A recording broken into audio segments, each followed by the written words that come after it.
দর্শক, বেঙ্গল কমার্শিয়াল ব্যাংকের সহযোগিতায় আরটিভির মনের কথা অনুষ্ঠানে সবাইকে স্বাগত জানাচ্ছি। আমি নুসরাত সাবরিন চৌধুরী, পাওয়ার্ড বাই বেনিবুনন। অনেক সময় আমাদের মনে এমন কিছু চিন্তা আসে যা আমরা চাই না, তবুও সেই চিন্তা বারবার ফিরে ফিরে আসে। সেই চিন্তার চাপ থেকে মুক্তি পেতে কেউ কেউ একই কাজ বারবার করতে বাধ্য হন। এই অবস্থা ধীরে ধীরে মানুষের জীবনকে এক ধরনের চিন্তার ফাঁদে আটকে ফেলতে পারে। আজকের পর্বের বিষয় ওসিডি, চিন্তার ফাঁদ ভাঙার লড়াই। এই গুরুত্বপূর্ণ বিষয় নিয়ে কথা বলতে আজ আমাদের সঙ্গে আছেন একজন মনোরোগ বিশেষজ্ঞ ডক্টর তানজিমা তাজরিন, যিনি কর্মরত আছেন এএনজেড হসপিটালে। আসসালামু আলাইকুম, কেমন আছেন? ওয়ালাইকুম আসসালাম, আলহামদুলিল্লাহ ভালো আছি। স্বাগত আপনাকে আজকে আমাদের অনুষ্ঠানে। আপু, আজকে আমরা যে বিষয়টি নিয়ে কথা বলছি ওসিডি, তো আমাদের কম বেশি আমরা অনেকটুকুই বুঝতে পারি যে ওসিডি বলতে আমাদের মনের মাঝে যেটা আসে শুধু বারবার সূচিবায়ুটা আমরা বুঝি বা হাত ধোয়ার বিষয়টা হয়তো বুঝি, বাট আমরা জানি যে OCD is beyond to that. তো প্রথমে একটু যদি জানতে চাই যে অবসেসিভ কম্পালসিভ ডিসঅর্ডার আসলে কি এবং সাধারণ চিন্তা বা উদ্বেগের থেকে এটার পার্থক্যটা কি? আচ্ছা, এই ওসিডিটা হচ্ছে এমন একটা থট যেটা আসলে মানুষ চায় না আনতে, কিন্তু তার আনওয়ান্টেড এই থটগুলি চলে আসে। অবসেশন কম্পালসিভ ডিসঅর্ডারটা এটা দুভাগে আমরা ভাগ করি, অবসেশন পার্টটা এবং কম্পালসিভ পার্টটা। এটা এক ধরনের ক্রনিক মেন্টাল হেলথ কন্ডিশন, যেখানে মানুষটা বুঝছে যে তার থটটা যে বারে বারে আসছে এটা আসলে আনওয়ান্টেড, সে চাচ্ছে না এই থটটা আনতে, কিন্তু বারবার তার মস্তিষ্কে বারবার এই কথাগুলি আসছে, মানে সে খুব কষ্ট পাচ্ছে, খুব অ্যানশাস বোধ করছে। হ্যাঁ, এই আনওয়ান্টেড এই ইন্ট্রুসিভ থটগুলি যেটা রিকারেন্ট করছে বারবার, সে এখান থেকে মুক্তি পেতে চায়। তখন কি করে যে ওই যে অ্যানশাসনেসটা যে তৈরি হচ্ছে তার, সে এটাকে একটা রিচুয়াল ফর্মে যখন নিয়ে যায়, যেমন হচ্ছে একটা মানুষের বারবার আসছে যে তার হাতে ময়লা লেগে গেছে, সে কি করছে, সে হাত ধুতে যাচ্ছে, সেটা হচ্ছে কম্পালসিভ, যেটা হচ্ছে রিচুয়াল হ্যাবিটটা তৈরি হয়ে যায়। এবং যখন সে হাতটা ধোয় তখন তার ভালো লাগে, মানে অ্যাংজাইটিটা কমে যায়। এটা কিন্তু একটা টেম্পোরারি রিলিফ। কিন্তু কিছুক্ষণ পর আবার তার মনে কোয়েশ্চেন জাগে, আমার হাতটাকে ঠিক মতো ধোয়া হচ্ছে, আমি কি আবার এখানে কিছু জার্মস বা কিছু হলো কেন, আবার সে চেক করছে, আবার হাত ধুচ্ছে। তো তাতে কি করে, আমাদের ব্রেইন এই যে টেম্পোরারি রিলিফটা পাচ্ছে এটাতে সে অভ্যস্ত হয়ে যায়। তো তখন এটা একটা সাইকেল, একটা লুপে চলতে থাকে এবং সেটাতে কোনোভাবে কমফোর্ট পাচ্ছে না, কোনোভাবে তার পার্মানেন্ট রিলিফ হচ্ছে না, কিন্তু সে চাচ্ছেও না এই থটটা তার মাঝে আসতে। এই যে একটা দ্বন্দ্ব, মনের যে একটা দ্বন্দ্ব তার মধ্যে তৈরি হচ্ছে, এই দ্বন্দ্বকেই আমরা একটা মানসিক রোগের একটা নাম দিচ্ছি, সেটাকেই আমরা বলছি অবসেশন কম্পালসিভ ডিসঅর্ডার। একদমই তাই। আপু, এই যে রোগের ধরনগুলো সম্পর্কে আমরা জানবো, তবে আমরা যদি একটু আগে জানি যে এটা কবে থেকে আসলে শুরু হয়, নারী বা পুরুষ ভেদে কাদের মাঝে আসলে এটা বেশি দেখা যায়? আচ্ছা, আমি আনফর্চুনেটলি বলবো, আসলে দেখা যায় যে ছোটোবেলার থেকে এটা শুরু হয়। এমন অনেক বাচ্চা পেয়েছি যাদের 5 বছর থেকে এটা শুরু হয়ে গেছে, প্রচুর হচ্ছে চেকিং করছে, তারপর হচ্ছে একই জিনিস বারবার করছে, গাড়ি সিমেট্রিক্যাল রাখছে, টয় সিমেট্রিক্যাল রাখছে, যদি কেউ ভেঙে ফেলে কান্না করছে, চিৎকার করছে, তারপর হচ্ছে হ্যান্ড ওয়াশ করছে, বারবার কিছু একটা ধুচ্ছে। হ্যাঁ, এই জাতীয় জিনিসগুলি দেখা যাচ্ছে চাইল্ডহুড থেকে। তবে চাইল্ডহুডের পরে অ্যাডোলসেন্সের ওই জায়গাটা সব থেকে পিকে থাকে ধরেন 7 থেকে 12 ইয়ার্সের মধ্যে। আচ্ছা, কিন্তু যদি আপনি অ্যাডোলসেন্স এবং অ্যাডাল্টের দিকে যান, তাহলে সেক্ষেত্রে আপনার বিফোর 18 ইয়ার্স টু 25 ইয়ার্সের মধ্যে একটা পিক দেখা যায়। ওকে। এই পিকটা বেশিরভাগ ক্ষেত্রে দেখা যায় যে ফিমেলদের একটু বেশি, কিন্তু চাইল্ডহুডের ক্ষেত্রে আবার দেখা যায় যে বয়েজদের ক্ষেত্রে এটা একটু বেশি পাওয়া যায়। হ্যাঁ, তো আমরা এই দুটাকে আমরা পিক বলছি, কিন্তু এমন না যে এর আগে পরে হচ্ছে না এবং 25-এর পরে হচ্ছে না, হচ্ছে, কিন্তু এই পিকগুলি এই সময়টা বেশি থাকে। এই ক্ষেত্রে আপু আমরা বুঝতে পারছি যে এর অনেকগুলো একই চিন্তা আসলে বারবার আসছে। এই চিন্তার ধরনগুলো কি সবসময় একই রকম থাকে নাকি ভিন্ন রকমও হয়, প্যাটার্নগুলোকে চেঞ্জ হয় কি? জি, অনেক সময় প্যাটার্নগুলি চেঞ্জ হয়। যেমন হচ্ছে কিছুদিন আগে একজন পেশেন্ট পেয়েছি, শুধু যে তার হ্যান্ড ওয়াশিং আছে তা না, সে ডোর নব চেক করছে, সে তার বারবার তার মনে হচ্ছে যে তার বেড কভারটা পরিষ্কার না, সে বারবারটা চেঞ্জ করছে, কাউকে ওখানে বসতে দিচ্ছে না, তার সব কিছু একটা পারফেক্টভাবে বিভিন্ন জায়গায় সাজানো, স্ট্রাকচার্ড ওয়েতে। কেউ যখন সেটাতে হাত দিচ্ছে তার অ্যানশাসনেস তৈরি হয়ে যাচ্ছে। তো বেশিরভাগ ক্ষেত্রে দেখা যায় যে অনেকগুলি প্যাটার্ন একসাথে থাকে। আচ্ছা, আমরা এটাও দেখেছি যখন অ্যাডোলসেন্স বা 7 বছরের উপরে বা এই ধরনের যারা অ্যাডোলসেন্সে প্রবেশ করে বা অ্যাডোলসেন্সে গিয়েছে, সেক্ষেত্রে আরও কিছু থটস আমরা দেখি। যেমন হচ্ছে অবসিন থট, যেমন হচ্ছে কিছু একটা সেক্সুয়াল রিলেটেড ইন্ট্রুসিভ থটস থাকে, সেটা সে চায় না আনতে বাট হয়ে যাচ্ছে। তারপরে হচ্ছে ব্লাসফেমাস থটস লাইক রিলিজিয়াস থটসগুলি, সংশয়বাদী হয়ে যাচ্ছে, কেন নামাজ পড়ছি, কয় রাকাত নামাজ পড়ছি, একই রাকাত বারবার পড়ছে, তারপরে অজু বারবার করছে। তারপরে হচ্ছে এক একজনের এক এক ধর্মাবলম্বী এক একভাবে সৃষ্টিকর্তাকে নিয়ে সংশয় বোধ করছে, সেগুলি নিয়ে কন্টিনিউয়াসলি এমন কিছু কোয়েশ্চেন করছে যেগুলো আসলে পড়াশোনা না করলে বা ওই অবস্থা না গেলে কোয়েশ্চেনের অ্যান্সার পাওয়া সম্ভব কিনা তাও আমি জানি না। হ্যাঁ, তো সেগুলি তার মনে আসছে বারবার, তাতে সে ধর্ম থেকে একটু বের হয়ে যাচ্ছে, বিচ্যুত হয়ে যাচ্ছে। আরও আছে যে কেউ তাকে হার্ম করবে বা সে কাউকে হার্ম করবে, বা সে ভিজুয়ালাইজেশন করছে, ইমেজ তৈরি করছে তার মনে যে সে হার্ম করছে, হ্যাঁ, এবং সেটা থামাতে পারছে না। যেই বিষয়গুলো আমরা দেখছি এখান থেকে তো আসলে আদার্স মেন্টাল হেলথ ডিসঅর্ডারও কিন্তু তৈরি হচ্ছে ওসিডি থেকে। ওসিডির সব থেকে মেইন কোমরবিডিটিস হচ্ছে ডিপ্রেশন, কারণ মানুষটা না কাউকে বলতে পারছে না, সেটা সমাজে সে দেখাতে পারছে যে তার এই একটা সমস্যা আছে। যেমন একজন পেশেন্ট বাসায় সে ওসিডির সমস্ত রিচুয়াল করছে, কিন্তু এটা তো সে অফিসে গিয়ে করতে পারছে না।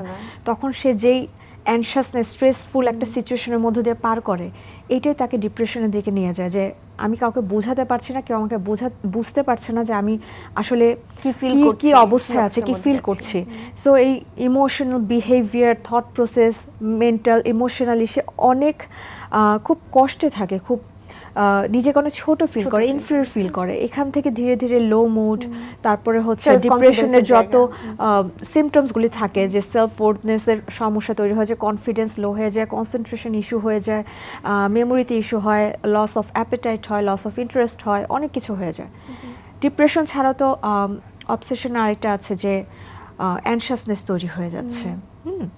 এবং আপনি কিন্তু বলছিলেন যে সে কিন্তু ডাউটও করছে, হ্যাঁ, অনেক সময় কিন্তু প্যারানয়ের দিকেও চলে যাচ্ছে কিনা। যাদের ইনসাইট ভালো থাকে, যে সে জানে যে তার এই সমস্যাটা আছে, ইনসাইট ভালো, বেশিরভাগ ক্ষেত্রে ওসিডি পেশেন্টের ইনসাইট ভালো থাকে, কিন্তু এমন একটা পর্যায়ে যখন যায় যে তার ডাউট, সংশয়, ফিয়ার এত বেশি হয়ে যায় যে সে ডিলিউশনাল হয়ে যায়, তখন ইনসাইটটা কমতে থাকে, হ্যাঁ, পার্শিয়াল বা পুরের দিকে যায়, বাট সেটা অনেক কম, বাট অনেকের হয়ে যায়।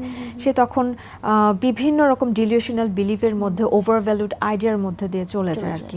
এটা কি লম্বা সময় আসলে যদি আনট্রিটেড থাকে তখন কি এই সিভিয়ারিটির দিকে চলে যাওয়ার সম্ভাবনা? যেমন ওসিডির একটা পার্ট আছে, যেমন আমরা বলি বডি ডিসমরফিক ডিসঅর্ডার, যেটা এখানে পেশেন্ট আসলে খুব প্রিঅকুপাইড থাকে তার কোনো একটা বডির কোনো একটা অংশ নিয়ে, বিশেষ করে যেমন নাক, চুল, লিপস, খুব মানে এটা কি ভালো হচ্ছে, তাকে দেখতে সুন্দর লাগছে কিনা, কন্টিনিউয়াসলি প্রিঅকুপাইড, সে কিছু একটা করছে, মেকআপ দিয়ে ঢাকছে, এবং তার বেশিরভাগ টাইম ওই রিচুয়ালে যায় কিভাবে মেকআপ দিয়ে ঢাকবে, কোন ডাক্তারের কাছে যাবে, কোন ওষুধটা খাবে, কোন কেমিক্যাল পিলিং নিবে, কি করবে না করবে, এবং lastly they ended up in plastic surgeon. So এরকম অনেক আমাদের ক্ষেত্রে, আমাদের সমাজে আমরা এরকম অনেক এক্সাম্পল আছে। ওয়েস্টার্ন কালচার এটা একটু বেশি হয়, আমাদের দেশে একটু কম হয়, বাট হয় না যে আমি এটা বলবো না।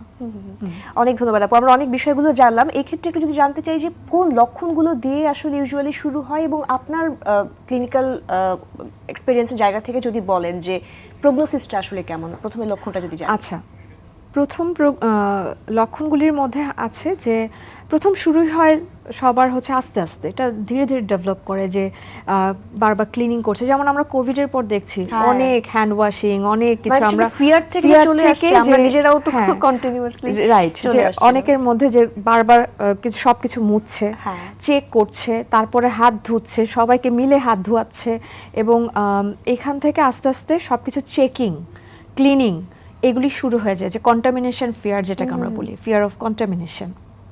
তারপরে এখান থেকে আবার চলে আসে যে আমি কোনো রোগাক্রান্ত হয়ে যাব কিনা, কোভিড ধরবে কিনা, অন্য কিছু হয়ে যাবে কিনা আমার, তখন চলে আসে যে হার্মফুল একটা থট, ইন্ট্রুসিভ থট, যে আনওয়ান্টেড ফিলিংস চলে আসে, আমি অযথাই আমার মনে হচ্ছে যে আমার বডিটা একটু উইক ফিল হচ্ছে, আমি মনে হয় কিছু একটা আমাকে প্রবলেম ধরে ফেলছে, বা আমার কোনো কন্ডিশন তৈরি হয়ে যাচ্ছে। তো এই জিনিসগুলি বারবার চলতে থাকে। এরপরে হচ্ছে রিলিজিয়াসটা অনেকের ক্ষেত্রে হয়, অনেকের ক্ষেত্রে হয় না। তারপরে সেক্সুয়াল থটসগুলি বিষয়গুলো চলে চলে আসে আসে। অনেকের ক্ষেত্রে।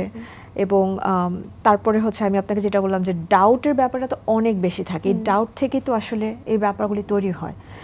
তো যখন কারো মধ্যে ইমেজ সে মাথায় তৈরি করতে থাকে, যে আর্জ হয় ওই জিনিসটা বারবার আনার, যে আমি একটু চিন্তা করি, আমি একটু করি, তখন হচ্ছে এই থটসগুলিকে আমরা মেডিকেশন দিয়ে বা এবং কাউন্সিলিংয়ের সাথে সাথে আমরা রিডিউস করতে পারি। আচ্ছা। এটা একটা আমরা বলবো যে প্রগনোসিসটা খারাপ হয় না, ভালোই হয়। হ্যাঁ, অনেক ক্ষেত্রে ট্রিটমেন্টটা খুব সাকসেসফুল হয় যখন তারা অবসেসিভ পর্যায়ে থাকে এবং সেটা রিচুয়ালের দিকে কম যেতে থাকে।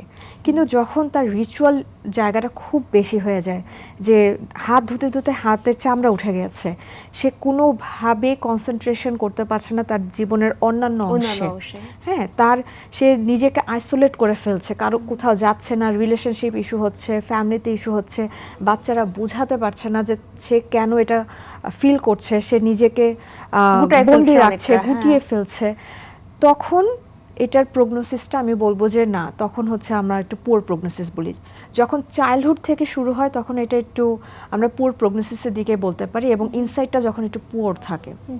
এছাড়া যদি এটার সাথে পার্সোনালিটি কোনো ইস্যুস থাকে, ডিসঅর্ডার, সেক্ষেত্রে আমরা বলবো যে প্রগনোসিসটা একটু, আমি বলবো না যে পুয়ার, আমি বলবো যে অনেকখানি লেন্দি হয়, অনেক লেন্দি হয় ট্রিটমেন্ট। পার্সোনালিটি ডিসঅর্ডারের সাথে এটার যে কোমরবিড, এই বিষয়টা নিয়ে আমরা জানবো আপু। তবে একটু আগে জানি যে এই লক্ষণগুলো কতদিন পর্যন্ত স্টে করলে আমরা এটাকে ওসিডি বলছি, এবং সেই সাথে ওসিডি থেকে আসলে কম্পালশনটা জরুরি নাকি শুধু অবসেশন থাকলেও আমরা সেটাকে ওসিডি বলছি? আচ্ছা, প্রথম কথা হচ্ছে যে বেশিরভাগ ক্ষেত্রে দেখা যায় যে আমাদের টেক্সট বুক ভার্সন বলে যে 2 সপ্তাহ যদি একই রিচুয়াল ফলো করা হয় বা অবসেসিভ থটসগুলি যদি চলে আসে আনওয়ান্টেড এবং পেশেন্টের লাইফ হ্যাম্পার হয়ে যাচ্ছে। কিন্তু সমস্যা হচ্ছে যে পেশেন্ট আসলে ওই সময়টা আসে না, সেটা দেখে, চেক করে, সে নিজে নিজে থামাতে চায়। দেখা যাচ্ছে যে এমন একটা সময় এসেছে যেখানে তার অবসেসিভ থটসগুলি এত বেশি যে সে আর কন্ট্রোল করতে পারছে না, আদার কোমরবিডিটিস নিয়ে চলে আসে বেশিরভাগ ক্ষেত্রে। সো এটা একটা পয়েন্ট। এবং সেকেন্ড হচ্ছে যে তাকে বুঝতে হবে যে সে কতটা সময় ওই অবসেশনের মধ্যে টাইমটা স্পেন্ড করছে, কম্পালসিভ যে রিচুয়ালটা সেখানে কতটা টাইম স্পেন্ড করছে, 1 ঘন্টার বেশি কিনা সেটা। হ্যাঁ, দেখা যায় যে অনেকেই বলে যে বাথরুমে গেলে 2-3 ঘন্টা কখন চলে যায় সে জানে না, ওয়াশ করেই যাচ্ছে, নামাজ পড়ে যাচ্ছে, একই রাকাত বারবার পড়ছে। তো টাইমের কোনো লিমিটেশন থাকে না। মানুষ আবার অনেকে এটার সাথে বলে যে আমি নামাজ পড়তে পড়তে আমার হাঁটুতে ব্যথা হয়ে যাচ্ছে, আমার বডি এক হয়ে যাচ্ছে, কিন্তু আমি থামাতে পারছি না। তো যদিও আমরা এটা বলি 2 সপ্তাহ বা তারও বেশি, কিন্তু আসলে মানুষ আরো পরে আসে যখন সে আর পাচ্ছে না নিতে। আসলে তাহলে আমরা একদমই ইনিশিয়ালি খুবই কম আসে। আমরা সবসময় একটা কমন প্রশ্ন আসে দর্শকদের এন্ড থেকে পাই যে আমি কি করে আমার এই আনওয়ান্টেড চিন্তাগুলোকে থামাতে পারি। আচ্ছা, তো সবসময় তো আসলে মানুষ চিন্তা থামানোর পরে আসলে অ্যাকশনের দিকে যায়।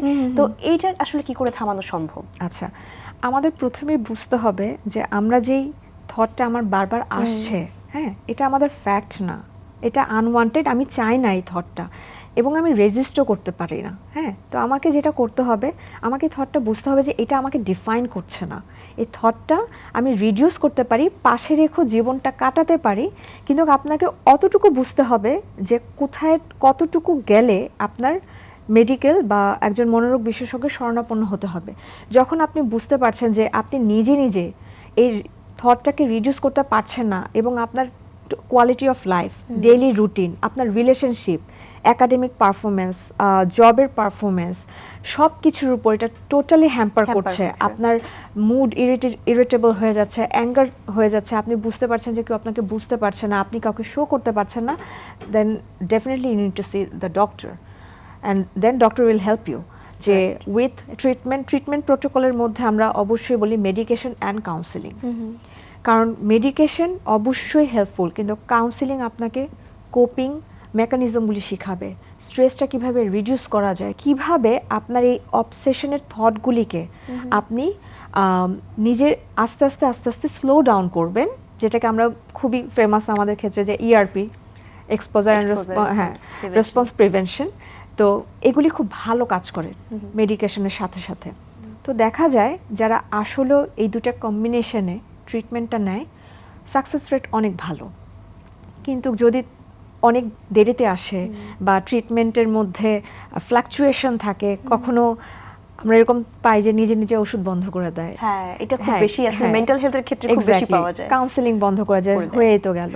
হ্যাঁ, তো এই যে ফলো আপে না আসা, এইগুলি কিন্তু তখন আবার বাড়তি দিকে নিয়ে যায়। হ্যাঁ, ফ্লেয়ার আপ করছে। আপু, এই জায়গা থেকে একটু যদি একদম সরাসরি প্রশ্ন করি, সাকসেস রেটের বিষয়গুলো তো বুঝতে পারছি, কিন্তু is it curable or maintainable disease? আচ্ছা, ইজ ইট মেইনটেনেবল? ওকে, হ্যাঁ, তো আপনি এটাকে মেইনটেইন করতে পারবেন। হ্যাঁ, একদম কিওর যদি আপনি আপনার লাইফস্টাইলকে ঠিক রাখেন, আপনি যদি অ্যাকচুয়ালি এটাকে বলেন যে অ্যাকনলেজ করছেন যে আপনার এটা আছে এবং এটা আপনি নিজের লাইফের সাথে কোপ আপ করার স্কিলস আপনি নিজের মধ্যে ডেভেলপ করেন, সেখানে অবশ্যই আপনাকে মনোরোগ বিশেষজ্ঞ, কাউন্সিলর সবার হেল্প নিতে হবে, একটা সোশ্যাল সাপোর্ট তৈরি করতে হবে।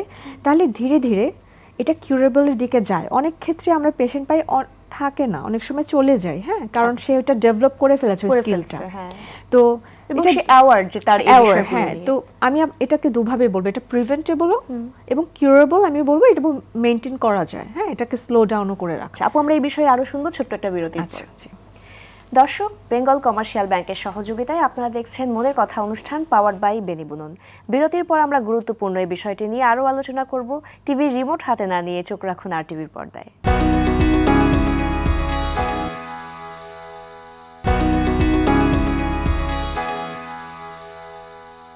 বিরতির পর আবারও সবাইকে স্বাগত জানাচ্ছি বেঙ্গল কমার্শিয়াল ব্যাংকের সহযোগিতায় মনের কথা অনুষ্ঠানে, পাওয়ার্ড বাই বেনিবুনন। আজকের পর্বের বিষয় ওসিডি, চিন্তার ফাঁদ ভাঙার লড়াই। আমাদের সাথে আছেন মনোরোগ বিশেষজ্ঞ ডক্টর তানজিমা তাজরিন।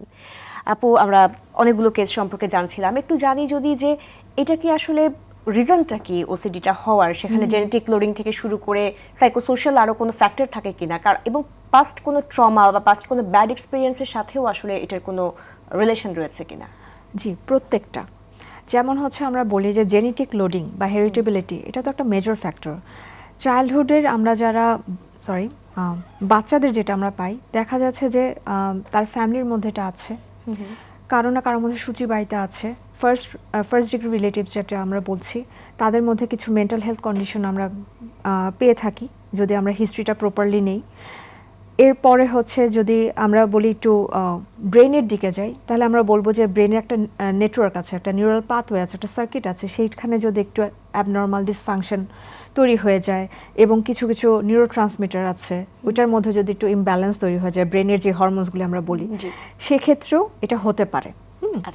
তাছাড়া এটা তো গেলে আমি বললাম যে genetic loading, biological fact, psychosocial ফ্যাক্টগুলিও কিন্তু অনেক ইম্পর্টেন্ট। যেমন আপনার ট্রমাটিক ফ্যামিলি এনভায়রনমেন্ট, হ্যাঁ, প্রেশার, ডাউট, কোনো একটা ফিক্সেটেড বিহেভিয়ার বা ফিক্সেশন মাইন্ডসেট, হ্যাঁ, কাউকে দেখেছে যে সে এটাই করছে, বাসার মধ্যে কারো যদি পারফেকশনিজমের একটা সমস্যা থেকে থাকে, ওখান থেকে শেখা, তারপরে ভয় পেয়ে, স্ট্রেসফুল লাইফ ইভেন্টস থেকে, হ্যাঁ, কোনো একটা আঘাত পেয়ে, হঠাৎ করে ট্রমা পেয়ে, সব কিছু থেকে কিন্তু এটা হতে পারে। কম বেশি আছে, আপনি যদি স্ট্যাটিস্টিক থেকে বলতে পারেন কম বেশি আছে, কিন্তু আমি বলবো না যে কোনোটাই আমি আলাদা করে অ্যাভয়েড করতে পারি, সুযোগ নাই। আমি রিসেন্টলি আমিও একজন যখন ক্লায়েন্ট হ্যান্ডেল করি, আমার খুব ইন্টারেস্টিং একজনকে আমি দেখেছি যে ওনার ফ্যামিলিতে আসলে অলমোস্ট বাবা মা এবং তার ফ্যামিলিতে অনেকে কিন্তু ক্যান্সারে মারা গেছেন, খুব কাছ থেকে তাদের মৃত্যুটা দেখেছেন। তারপরে কিন্তু তার মাঝে একটা ভয় ঢুকে গেছে যে আমারও ক্যান্সার হতে পারে, যার কারণে উনি মানে অনেক ইনভেস্টিগেশনস উনি জাস্ট নিজে নিজে গিয়ে করেন, কারণ সব ল্যাবে আসলে একটু যেহেতু মফস্বল এরিয়াতে থাকেন, তো উনি অনেক ইনভেস্টিগেশন যেগুলো খুবই painful procedure, even colonoscopy, endoscopy, এই রিলেটেড বিষয়গুলো উনি নিজে গিয়ে করছেন। তো এই যে একটা চেকিং এর বিষয়, এটাও তো একটা বড় একটা ইমপ্যাক্ট। এটারও কিন্তু একটা নাম আছে, হ্যাঁ, যে কন্টিনিউয়াসলি রিঅ্যাসুরেন্স নেওয়া যে আমার কিছু হয় না, এটাকে আমরা বলি ইলনেস অ্যাংজাইটি ডিসঅর্ডার। এটার একটা পর্যায়ে ওসিডি তো ডেভেলপ করে একটা সময়, অনেকেরই করে, সবার না, কিন্তু এই যে রিঅ্যাসুরেন্স চেকিং, এটাও কিন্তু একটা পার্ট এটার।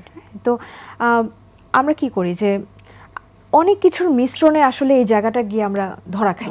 একদমই। আপু, এই ক্ষেত্রে আসলে কোনটা দিয়ে শুরু করা উচিত? ট্রিটমেন্ট পার্টে অবশ্যই মেডিসিনের একটা বিশাল রোল যেহেতু এখানে রয়েছে, সাইকোলজিক্যাল পার্টে আমরা দেখি যে আমরা সবসময় বলি ফিয়ারটাকে আসলে এক্সপোজ করতে শেখা, কিন্তু তারা তো আসলে এই জিনিসটাতে একদমই রিলাক্টেন্ট থাকে যে না, মানে আই ক্যান্ট ডু দ্যাট বা আমি পাচ্ছি না। কি করে আসলে ক্লায়েন্টদেরকে মোটিভেট করেন? আচ্ছা, প্রথমত হচ্ছে আমরা হিস্ট্রি নেই, অ্যাসেসমেন্ট করি।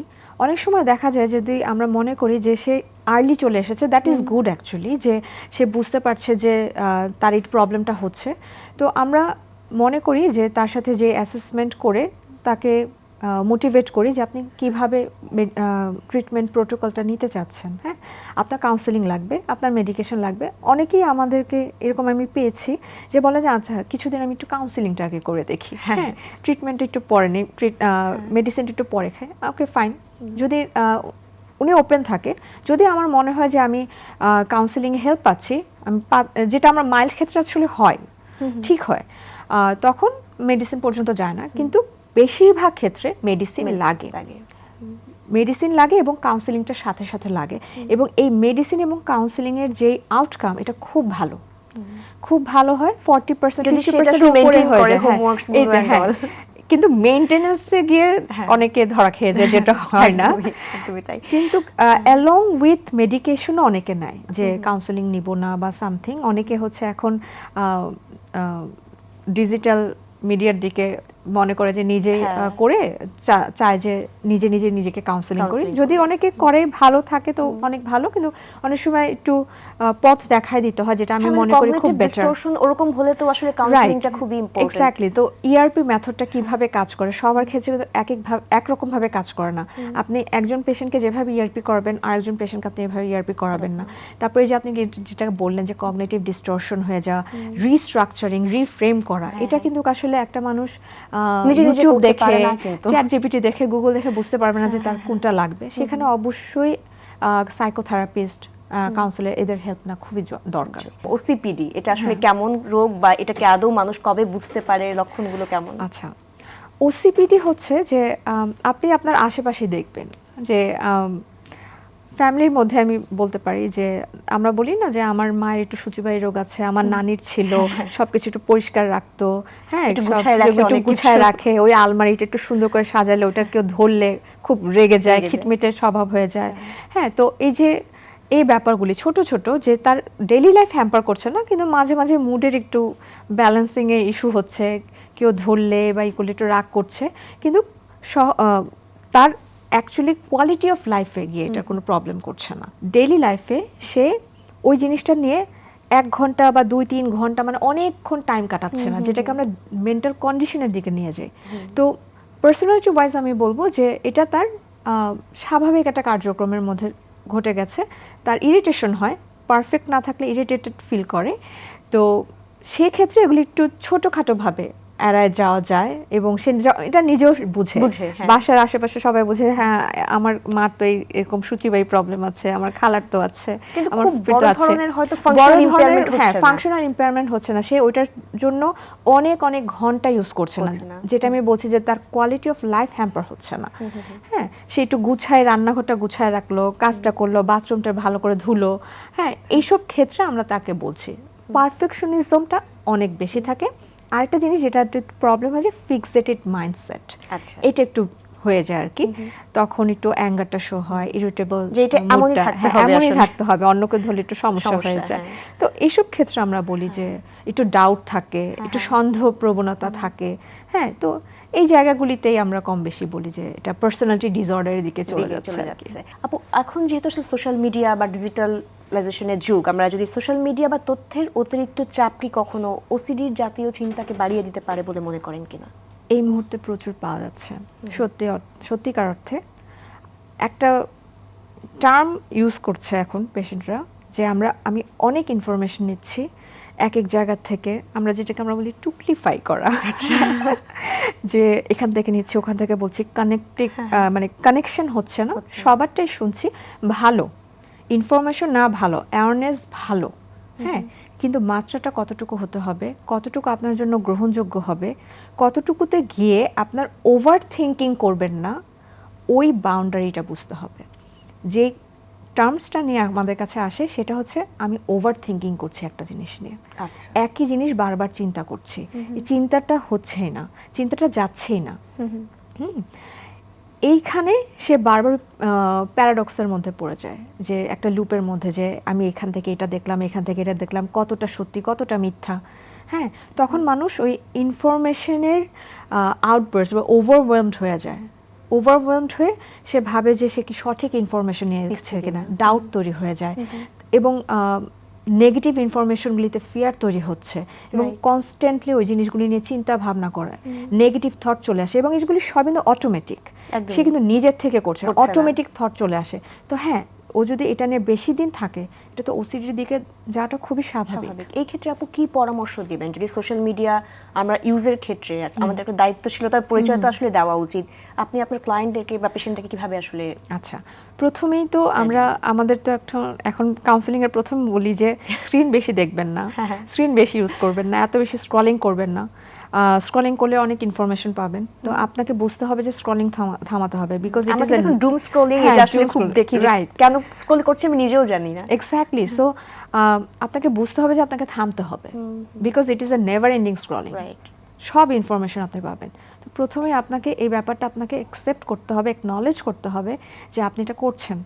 সো আপনি সব ধরনের ইনফরমেশন পাবেন, সবাই আপনাকে ইনফরমেশন দিবে। তো আপনার জন্য কোনটা পজিটিভলি গ্রহণযোগ্য, আপনি যেটাতে বেনিফিটেড হচ্ছেন, যে ইনফরমেশনটা আপনাকে পজিটিভ রিইনফোর্সমেন্টে নিয়ে যাচ্ছে, আপনি সেটুকু গ্রহণ করুন। আর বাকি যেটা মনে হয় যে আপনার ডাউট আছে বা আপনি সন্দেহ করছেন, আপনি কোনো প্রফেশনালের সাথে গিয়ে এটা নিয়ে কথা বলুন, যে দিককার প্রফেশন নিয়ে আছেন, ডাক্তার বলেন, ইঞ্জিনিয়ার বলেন, বা যেই আছেন, আমাদের আশেপাশে সবাই থাকে মোটামুটি, আপনি তার সাথে নিয়ে গিয়ে এটার কথা বলুন। কিন্তু নিজে নিজে একটা আলটিমেট একটা রেজাল্টের পৌঁছে না যাওয়াটাই বেটার। একদমই একদমই তাই। আপু, আমরা অনেকটুকু অনুষ্ঠানের শেষ পর্যায়ে আসছি।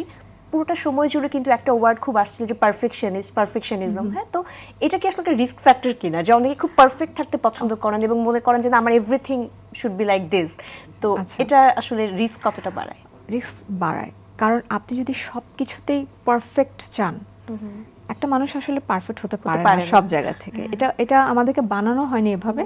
আর যদি এটা আমরা চাই, তাহলে এটা আমাদের মধ্যে অ্যাংজাইটি ক্রিয়েট করবে, কারণ একজন পারফেকশনিজম সবসময় পারফেক্ট রাখার জন্য সে রিজিড একটা মাইন্ডসেটে থাকে, ফিক্সেশন ডেভেলপ করে এবং এই ফিক্সেশনটাকে বহাল রাখার জন্য তার মধ্যে অ্যাংজাইটি ডেভেলপ করে এবং এখান থেকে কিন্তু প্রোক্রাস্টিনেশন হয়ে যায় এবং হয় অল অর নাথিং এ চলে যায়, হয় সে সব করবে না কিছুই করবে না, সে মাঝে থাকতে পারে না এবং তখন তার আদার কিছু মুডের কিছু প্রবলেম তৈরি হয়, যেমন অ্যাঙ্গারটা বেড়ে যায়, রাগারাগি করছে, জিদ দেখাচ্ছে, স্টাবর্ননেস তৈরি হচ্ছে, সে ফিল করে কেউ তাকে বুঝতে পারছে না, যে এবং সে নিজেও বুঝতে পারে না যে তার এরকম হচ্ছে কেন।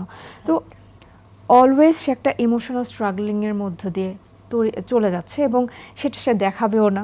অনেক সময় পার্সোনালিটির একটা প্যাটার্ন তৈরি হয় এবং নিজের সাথে ক্ল্যাশ করে এটা, যে না আমি এটা বুঝাবো না যে এটা হচ্ছে আমার সাথে, আমি এরকমই থাকবো।